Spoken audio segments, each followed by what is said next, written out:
یہ قرآن آخری صحیفہ انقلاب ہے. اس میں رب تعالیٰ شاہ فرماتا ہے وَلَا تُفْسِدُوا فِي الْأَرْضِ بَعْدَ إِصْلَاحِهَا.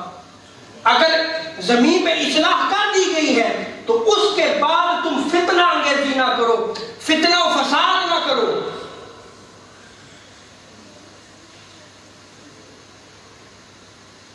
تم زمین پہ فساد نہ پھیلاؤ. اس کے بعد کہ انبیاء اور ان کے اصحاب نے اس کی اصلاح کر دی. اور حضرت ابو بکر بن عیاش نے اس کی تفسیر کیا بیان کی.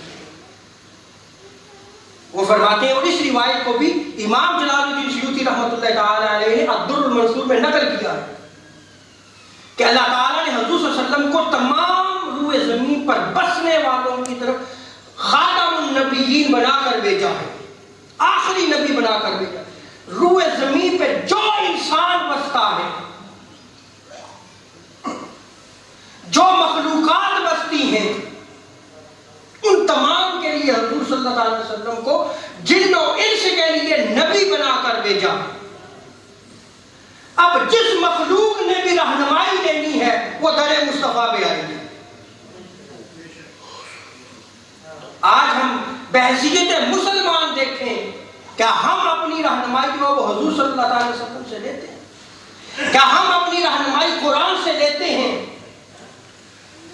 کیا ہم نے کبھی قرآن کو اس نہج میں پڑھا ہے کہ قرآن ہماری کیا اصلاح کرتا ہے، اس امت کی کیا اصلاح کرتا ہے؟ ہم نے تو اس قرآن کو ایک ثواب کی کتاب بنا دیا اور بس ہم ثواب کی خاطر پڑھتے رہتے ہیں.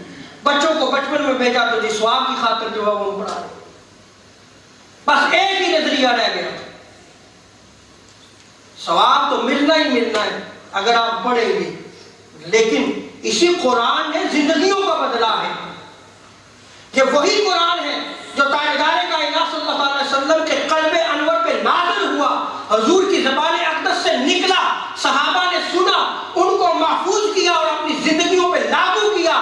تو وہی بادیہ نشین بدو عرب کے جنہیں لوگ کہتے تھے کہ جاہل ہیں، وہ پوری کائنات ارضی کے امام بنے تھے.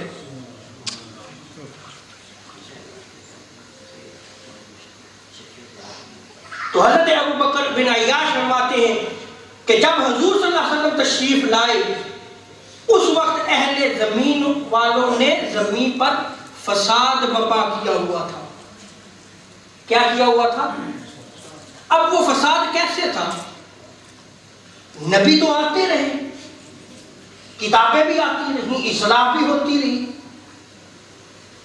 ان لوگوں نے ان انبیاء کی تعلیمات کو چھوڑ دیا تھا. وہ جو کتاب کی صورت میں ان کی اصلاح کی گئی وہ کتابوں کو چھوڑ دیا. وہ جو انبیاء نے اپنی سیرت و کردار سے رہنمائی کی، اقوال سے رہنمائی کی، اس کو چھوڑ دیا تھا.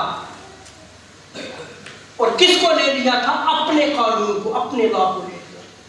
تو جب اپنے قانون انسان بنانا شروع کر دیتا ہے تو پھر فتنہ و فساد برپا ہونا شروع ہو جاتا ہے.